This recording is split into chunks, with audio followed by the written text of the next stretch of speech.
All right, Jordan, I've got eScribe and YouTube going, and our webinar has been started, so we are good to go. All right, thanks, Amanda.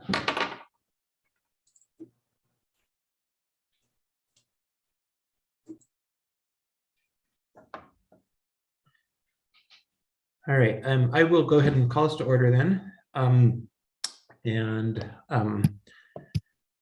Would you mind putting up the instructions on how to join the meeting, Amanda? I can't turn on my video, Jordan. Oh, okay. Same. You should be able to now.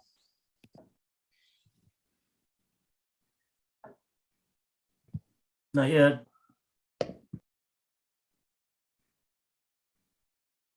Okay, now you should be able to. Great. Hello, hi everyone. We'll go ahead and get started. We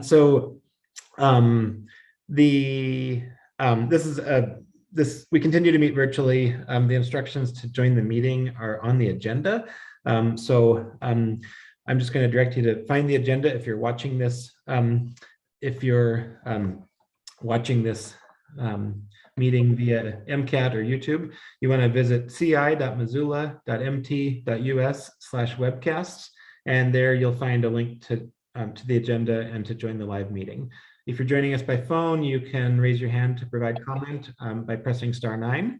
And if you're joining us in Zoom, you can use the hand raise feature when we get to that point. So we can go ahead and have a roll call for the meeting attendance, and then we can get started.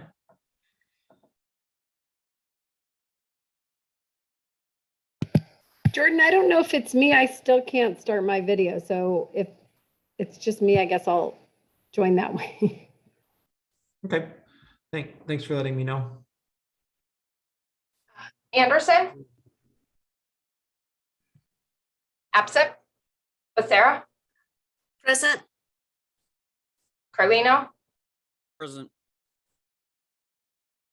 Contos? Here. Hess? Present. Jones? Absent? Jordan? Present. Nugent? Present. Savage? Present. Cheryl? Present. Basika? Present. And West? Present.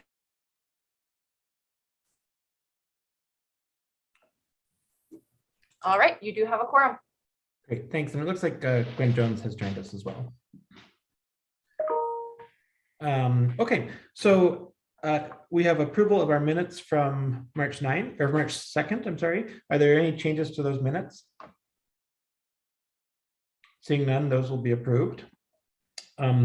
Is there any public comment on items not on our agenda? So if you're here to comment on the Riverview subdivision, we'll take that in a moment, but any general comments? Okay, seeing none, we can move into our regular committee business. And this is just a follow-up meeting. Oh, I'm sorry, we do have a comment. Paul Buckles. Paul, you should be able to unmute yourself. And again, if this is just a general comment, not related to the Riverview subdivision. This is a general comment, yes. Okay, go right ahead. Okay, this is my first meeting, so thank you all for letting me attend. My name is Paul Buckles, and I'm a provider on the SDMI waiver. And I'm not sure if you're familiar with waiver services, but I provide in-home and community-based services for those who are disabled and have Medicaid services. And I'm currently putting together a nonprofit to apply for the Community Block Grant, with hopes of building supportive housing for those who are chronically homeless and on waiver services. And so that's part of my the grant proposal is I have to attend a meeting and kind of explain what my steps are in stepping out and applying for this grant. And so any advice or direction you can give, I am very willing and have my pen ready. So thank you all for letting me attend, and certainly get on with your meeting. And if you have any questions for me or guidance, I can give you that contact information later. Okay, great. And we can have our grants staff reach out to make sure that you have all the resources you need in terms of anything, information resources from the city or that kind of thing. Yep. And I do have a grant writer in place. Her name is Christina Quinn, and she is the dean of Big Sky High School. And we do have all of the information concerning the grant. And we are in process of putting that all together, obtaining the land and plans. And hopefully we'll have it all by the deadline of March 31st. Okay, well, thank you for coming to let us know about that. The city council contact would be Heidi West, and so if you wanted to find Heidi's contact information on the city website, she would be your contact among council, and then obviously the staff contacts for the grant itself. So, thank you so much, Jordan. Yep, thank you. And also with general public comment, I have Russell Mellon. Yes, I'm Russell Mellon, and my wife Kathy and I live at 609 Carter Court. Okay, Mr. Mellon, I'm going to stop you for just a moment. We're going to take, this is just general public comment on items not on our agenda. So we're going to take, we're going to be on that issue in just a moment, if you wouldn't mind holding off. Sorry. Okay, sorry. That's no problem. Thank you. Okay, so we can move into our regular agenda, and again, this is another meeting on the Riverview subdivision and rezoning at 1923 River Road. And what I would like to do today is remind everyone, first of all, that this is a pre-public hearing, so we're just gathering information in order to be able to make a decision at our meeting on Monday, March 14th. Again, this is subdivisions in the state of Montana have a legal requirement to make a decision within a set period of time, and so these are a set time frame. We have to vote to approve or deny the subdivision no later than next week. So I wanted to host another meeting today just to give council members the opportunity to gather more information or ask additional questions. Again, this is not, since we haven't held the public hearing yet, this is not a time to express strong opinions, but really more of a fact-finding opportunity. So with that, I guess I'll turn it over to Alex, if in case there's any additional information that came up that we need to discuss since the last meeting, and then we'll go to public comment. We'll get public comment on the item and come back and wrap up with any additional council questions or discussion. Alex? Thanks, Jordan. There's no specific new information to provide, but I have everything queued up. So as questions come, I will try and give visuals and answer as best I can. Okay, thank you. Anyone from council have any additional questions right off the bat, or we could certainly go right to public comment. Okay, I don't see any, so we can go back to public comment, and Russell Mellon, I will take you first, and then if anyone else would like to comment, you're welcome to raise your hand as well. Yes, this is Russell Mellon, and my wife Kathy and I live at 609 Carter Court, and the new proposed subdivision is right in our backyard. And this is like the fourth time we've had time to comment on this. And I just want to get something perfectly clear, because people don't seem to be listening to what we have to say. So I'm going to make this statement 3 times. I want to make the statement that we are not against the proposed subdivision, because, and I'll say it one more time, we are not against the proposed subdivision. What we are against is the rezoning of the subdivision from R10 to R5.8, or R5.4, which R10 proposes 10 units, where R5.4 proposes 19 units. Now, I think everybody is in agreement that River Road is inadequate infrastructure and unsafe. So by adding 19 units, we'd be definitely adding to that unsafe deal. Another point what I'd like to make is it's on River Road is the school kids. The school kids have to walk on River Road, and they have to stand in the mud to wait for their school bus. One other item that was brought up too was access to public transportation. And what I'd like to say there is, I'd like to have somebody go to 1923 River Road and walk to Russell Street to the public transportation where they show it, and see how safe that is. I also, that's about everything I'd like to say. I want to thank you for listening to our comments. I hope that you'll have time to examine your conscience and work for the beautification and the safety of Missoula. Thank you. Thank you for your comments. Appreciate those and appreciate you being here today. Would anyone else from the public like to comment at this time? Okay. I have Richard 22, which I believe might be Richard or Evelyn. Are you there? Hi, this is Evelyn. Yes, Hi, we're both here. And we didn't realize that we didn't anyway, realize this was going to be a public comment. Just number one, I'd like to ask Alex that, did you get my email this morning with a boatload of questions? I did, yes, working on that. Okay. All right, we'll as you have time. Thanks. Two things just that come to mind. Russell had talked about the public transportation, and it just dawned on me that bus stop, and I think I'm correct, is on the other side of Russell from where we are. So the folks would have to go under the bridge, up the ramp, and then come to the bus stop. So again, I appreciate what Russell said. Come and take a walk, because do you want to go under that Russell Street Bridge at 6, 7 o'clock in the morning? Summer is probably okay.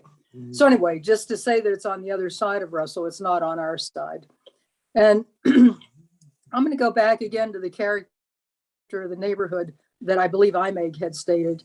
And if you, again, come to the neighborhood, we don't have this kind of a cluster in the neighborhood. It's a lot of, I use the term eclectic. And so that's one of the things. We know there's going to be development. If it's going to be 19 homes, we would love for them to be single story. And I believe there's a cry out there for 55. The only other 55 homes that we know of, other than us, we're on Carter, is where they have golf courses and everything out on the eastern part. I think that would be a huge commodity. They could have their 19 houses, single story. They wouldn't take advantage of LaFrey Park, and we wouldn't have as many kiddos going out into the school buses. I think it would lessen the traffic on River Road, because right now IMEG has stated that it would be 152 additional trips on River Road a day. So please consider, if they're going to go 19, maybe make it more feasible to the whole neighborhood. While we would obviously, if it's not going to be a senior community, the 11 houses, 10 or 11, they would have an opportunity for green space. With what they're proposing now, it will not have a green space, and they're going to give cash in lieu of that green space. So just off the cuff, they're my first ones. Thank you very much. These meetings have been, I'm not going to say, but they have been pleasant, but they've been in a good discourse, I guess. Thank you. Thank you so much. Did you? Thank you. Well, just off the top of my head, the process gives me a little bit of concern. It looks to me like someone said, we will have this many homes. That's what we need. And then let's find a way to justify that. And so the justification is the variances that are being asked for by IMEG and so on for things from the turn radius of the hammerhead to the amount of green space and how it's accessed. And it just seems to me that someone made a decision and then let's find some rationale for saying why we need it, rather than looking to see what we need and then proceeding from there. Other simple examples like the regulations for green space. Well, I never got it straight in my head exactly how that was going to be addressed, but it seems it was going to be an issue of, well, let's just have somebody contribute money, and sometime in the future that might be used to obtain some green space, and in the meantime, the traffic, foot traffic, and whatever to Lafray Park will increase, and so. Once more, a lot of justifying first. See what the needs are first, rather than justifying later. So I'm done. Thank you. Okay, I appreciate your comments. And I'm sorry, can we just get your last name again for the record? It's Fazell, F as in Foxtrot, I, Z as in zebra, E double L. Great, thank you. Next on my public comment list, I have Carrie. Carrie, you should be able to unmute yourself. Yes, I'm Carrie Shelton at 615 Carter Court, and there were we've had a couple of little meetings in our neighborhood, just going over some of this information, and a couple of items that have come up that haven't been answered for us so far, and Alex probably can help on these, is when they developed this infrastructure for the subdivision, is there a city requirement for all the infrastructure to be in place before the subdivision is constructed, or can they do it piecemeal? Like I put in part of a sidewalk here and part of a road, and so we're just kind of wondering when this infrastructure goes in, if it's going to be all fleshed out before they start building. Sure, and if you have several questions, I'd ask that you go ahead and get them all out there, and then we'll get your questions answered for you. Well, the other one that we've had since the first meeting is a concern about the LLCs. We have not been able to get any information on who, I mean, we know who the owner is, and but on the LLC behind it, we really are cloudy on that. We don't seem to be able to get any information on who they are or why they're coming here. We have ascertained that they are from either San Francisco or Brooklyn. They have two addresses that they've listed on their filing, and we're concerned that, or wondering about the vetting process that goes into the LLCs, and are we bringing in outside people that don't really have Missoula's interest at heart, and are they going to be people that are going to make it pleasant, or just coming in to make a buck? Okay. And we'll follow up on that one as well. Do you have? Thank you. You're welcome. And do you have additional questions or comments? Nope, that's it. Okay, thank you. Okay, so at this time, and Mr. Mellon, we have a rule that we only go once around, and so I'm going to ask you to hold off for now, and I'm going to go to the council members, I wonder. So I have Mirta and then Sandra. Mirta. Thank you. I guess I just wanted a little bit more clarification on access to LaFrey Park, it looks like from the map that I was looking at, an aerial view, that there could be a connection, and I'm not, of course, from that view, it's not like looking at a platted subdivision or lots, and wondering if there's a possibility for connection or direct connection from the proposed subject property to LaFrey Park. Alex, you want to take that one? Yes, thank you. So let me pull up a visual as well. So as part of the subdivision, let's see, share my screen to give you, and I understand it can be hard to look from an aerial perspective, but the applicant is proposing, are you talking about this connection over here? From the end of the hammerhead, the pedestrian connection to LaFrey Park? Yes, I think. Okay. Yeah. So as part of the subdivision, the applicants are required to get the connections to the open spaces. And also as part of the subdivision, they have to dedicate parkland. And in this case, they were able to do cash in lieu to give in the proximity to LaFrey Park. And so how that works is our city subdivision regulations can't require any off-street improvements outside of the realm of streets. That's what's built into our subregs. So that's why we can require those right-of-way improvements on River Road fronting the subject property. But in terms of actually furthering the connection from this sidewalk, pedestrian, and connectivity to LaFrey Park, again, that cash in lieu can kind of play a role so that they're paying into that, and that is assessed. It's an appraisal process through, and they have to get that appraisal prior to filing the final plat.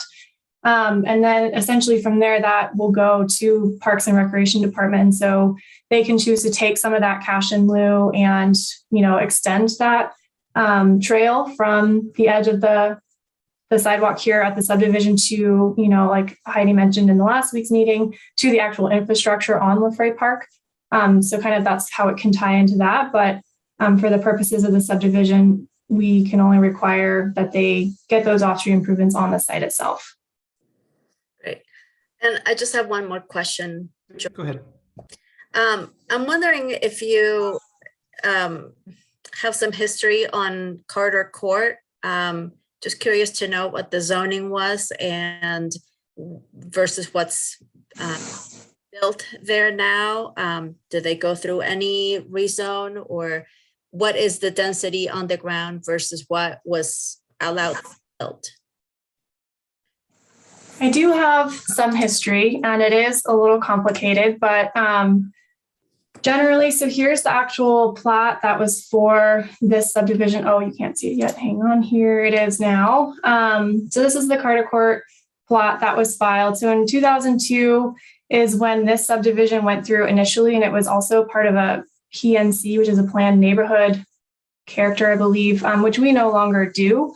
And so kind of history-wise, this is the end of the cul-de-sac. And when it was originally approved through the subdivision, same thing, you have to dedicate parkland. So instead of doing cash in lieu, they actually dedicated this lot at the end of the cul-de-sac as park space.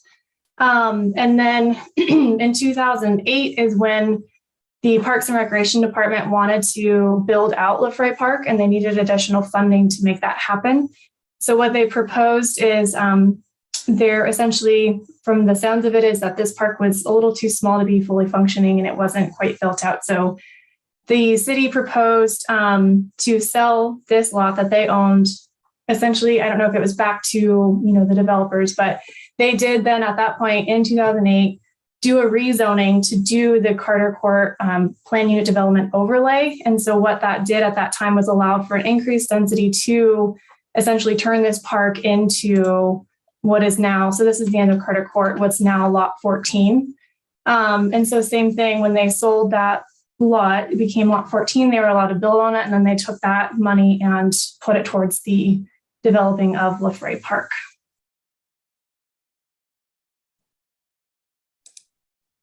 Thanks, Alec. And just quick clarification, Jordan. Good. So I guess I just want to also know, did the density that's currently on Carter Court meet the allowable density per zoning on that property? I don't know for sure what the existing zoning was at the time. I'd have to go back through and look at that subdivision a little closer. Generally though, the area is all RT10. So, I mean, same thing. I don't know the exact size of the full subdivision, but again, the zoning may have been a little bit different back then. But I do know when they did the PUD overlay, it was to increase the density. So they could have this 14th lot instead of that park lot. Yeah. Thank you. Okay, thanks, Mirta. Next I have Sandra and then Daniel. Thanks. Mirta asked one of my questions. Excuse me. So yeah, Mirta asked one of my questions because I was wondering about the history about Carter Court. And then so I live in the area, so I'm really familiar with this plat of land and LaFerre Park and all of that. So I was also kind of curious about the history of River Place because everything was built in like 2013 to 2014. Those are all single family homes. Luella, which is single family homes, which was built in 2003. And Skyla Court, they're all townhouses, but they were built in 98. So I guess I was just kind of curious about the zoning on that. But that seems like a lot of homework. And so I'm happy with the history on Carter Court. So I guess I don't have a question. Thanks. Okay, thanks. It is I think that it's interesting and important context as to, I mean, this area has built out with a real shortage of infrastructures, as we've heard, and some challenges along the way. So it is interesting history. Mary, do you want to add anything? Yes, thank you. I think all of the projects you listed, Sandra, I was trying to keep track, but I think they were all approved pre-2009. And Title 20 was adopted in 2009 and required a minimum lot size for lots in subdivision. So prior to that, a lot of the zoning districts in Title 19 were RLDs, RLD1, RLD2, RLD4. They had no minimum lot size. They only had a maximum density. So you could have some larger lots, some smaller lots, and the density was on the whole parcel. So you would often have lots that were smaller that, you know, when you subtracted the road and the rest of it, it still met the density for the overall parcel. So that's why there's kind of a difference after 2009 than before. I appreciate the insight. Thank you. Thanks. Daniel? I was curious the name of the company of developers that were looking at the site, and just like if there was any research on like the costs of like similar projects that they've done in the past, just if there was a way to kind of predict affordability in that way. Anyone from staff able to take that question? No, I don't have any history, or we don't, as a part of our process, look at the developer coming in to do the proposal, and the historic, you know, affordability of their projects is not within our scope, to my knowledge. Thanks. Mike? Thanks. I was going to ask you, there was a public comment as well talking about trying to figure out the LLC behind it and stuff like that. What is in our purview to even look into? Like, does it matter if it's an LLC that turned it in? I mean, I would just want to be careful about going too far down a path with some of this stuff that's not a relevant criteria to make the decision on. Yeah. Thanks, Mike. Mary, do you want to take that? Yes. So in terms of not zoning and subdivision decisions and recommendations are based on the facts on the land, not on who's doing the development. And so we really have to look at just whether what they're suggesting, if it's a rezone, that it complies with the growth policy and the criteria for rezone, and for subdivision that they comply with our subdivision regulations and state law and those criteria. That's what we're required to base our recommendations on and council's required to base their decisions on. Thanks for clarifying that. We had a couple of questions that arose in the public comment, and I wonder if Alex, if you could address when the infrastructure is built as part of a subdivision, just sort of generally what that build out process looks like. Yes, to my knowledge, as part of our conditions is they do have to have the infrastructure installed. So putting in the water and sewer lines, the roadway specifically too for the fire safety to actually build out the units. And so that will need to be done, I believe, prior to filing the final plat. Maybe Dave has more info on that. Dave, you want to add? Sure.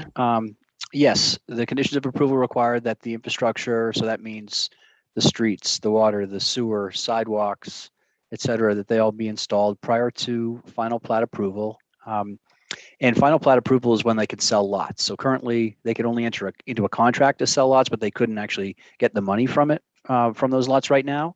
That money would have to go into an escrow account. But once the final plat is approved by city council is when the lots can be transferred. And the conditions of approval require that the infrastructure be installed prior to final plat approval. However, state law does provide an option for developers, and it's at the developer's discretion. The developers can enter into what we call an improvements agreement, a contract essentially with the city, guaranteeing, so they put up a financial security, some sort of I'm not sure what the city requires, might be irrevocable letter of credit or some sort of financial mechanism where the developer can essentially bond for the improvements for a certain amount of time. And it's a performance bond where they would have to install it within a certain amount of time to certain specifications. And the bond typically would be more than the actual cost or the estimated cost. Would be typically 125% or 150%. I'm not sure exactly what the city's policies are, but those are the two options. Install the infrastructure prior to final plat approval, or file a final plat and bond and only have a limited period of time to perform. Thank you, Dave. Sandra? Thanks. I don't know if you answered this, but so will there be sidewalk requirements for the developer on the River Road side of this? Because there are no sidewalks there. So they will be required to do the half-street improvements, which will include the half-street improvements of River Road, installing that sidewalk and the landscape boulevard section as well. Similar to kind of what Dave mentioned, they can do an improvements agreement for that as well to install at a certain set time. Our conditions right now have it that they need a boulevard landscape approval and installing as part of the similar infrastructure prior to final plat approval, but can also tie into that improvements agreement. Okay, thank you. Okay, thanks. And then I wanted to give the applicant an opportunity if they would like to provide any additional detail on the question regarding the applicant and the LLC, and if they'd like to add any additional information on that.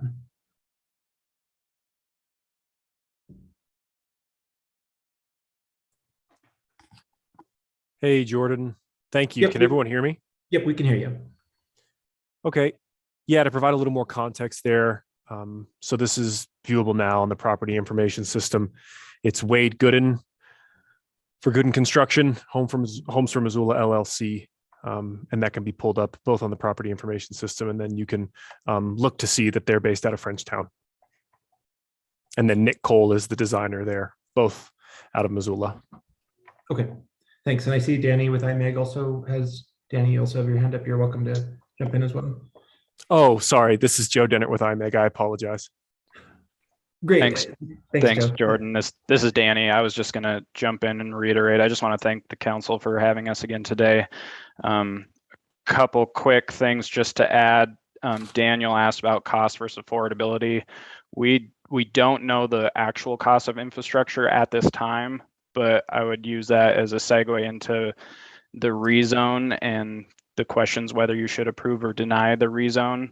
The amount of infrastructure required for this development is going to be the same required if it's 10 houses or 19 houses. So if you were to deny the rezone and only allow 10 houses here, the affordability of those are going to go way up. So I just wanted to kind of make the correlation there between that. So that's all I had to add. Thanks again. Appreciate it. Thanks for your comments. Kristen? Thank you. This might sound like a strange question. It's for the developers. And there's part of me that wants to understand a little bit more about why you want 19 homes as opposed to the 10 homes that it's zoned for. Like what are your specific reasons for asking for these variances for this particular project? Okay, and Hey, Kristen. Yeah, go ahead, Joe. You're welcome to take that. Hey, Kristen, this is Joe Dennert with IMEG again. Can you hear me? Yes. Great. So first thing, it's important to remember, that we do our best to represent the developer here, which is Homes for Missoula LLC. And in our conversations with them, like Danny just mentioned, the pre-application process for any project like this is to bring it before the city and to work collaboratively on what's both feasible for the developer and also accomplishable in, adhering to zoning codes, subdivision regulations. So in those preliminary conversations, we work with the developer to put forward a number of designs. And in this specific case, based off of what was economically feasible for them, and then what was, like Danny said, required for infrastructure costs required for, all of the, I guess, additional elements when you're putting forth a major subdivision, they decided this is the most feasible for us. And also regardless of these lots, we would have to do these variances for this road width, these variances for this road length. So they're the limiting conditions of the site combined with the economic feasibility for the subdivision to not have the cost be astronomical and really unsellable except to select parties is what really drove that, based off my understanding. Now, obviously, I'm doing my best to represent the developer's intention here, but that's the way I see it. Thanks. Kristen, did that answer your question? Yeah, thanks. Okay, thanks. Mary, do you want to add anything? I just wanted to add that it's the rezone. The variances aren't what's determining whether it's 10 or 19 in the subdivision. It's actually the rezoning, because the rezoning determines the density that's allowed on the site. That's Thanks. Okay. Thanks. So there's no one else in the speaker queue, and we are past our scheduled time, and I recognize we started a few minutes late, so I'm happy to go on a little longer if we need to. I think we've had a really robust discussion this week and last, and we've received a lot of good information from the applicants, from members of the public, and from staff. And so I'm feeling like after our public hearing concludes on Monday, we're in a good place to deliberate on this. Does anyone have any last minute questions or requests of staff for additional information to be included in the public hearing?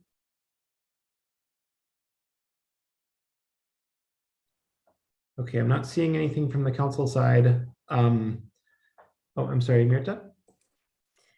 If it's not too much trouble, I think always having a little bit of history and context for the neighborhood is I find it really helpful, but I also don't want to create more work than necessary. Okay. Thanks, Mirta. Heidi? I just had two quick comments that I think are helpful for maybe like the context where we get to decide.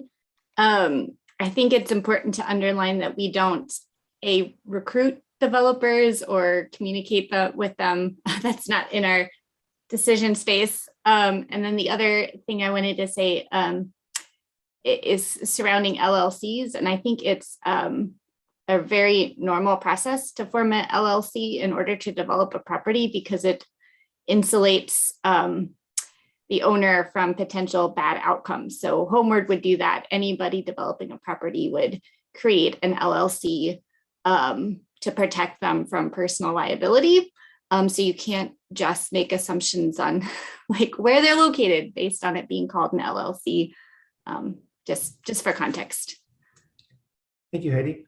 Okay, I'm not seeing anyone else in the speaker queue. And so we'll have, if anyone does have additional questions or additional, if anyone in the public has additional public comment, you're welcome to forward that on to council or to Alex by email. We will have this back on Monday for a public hearing.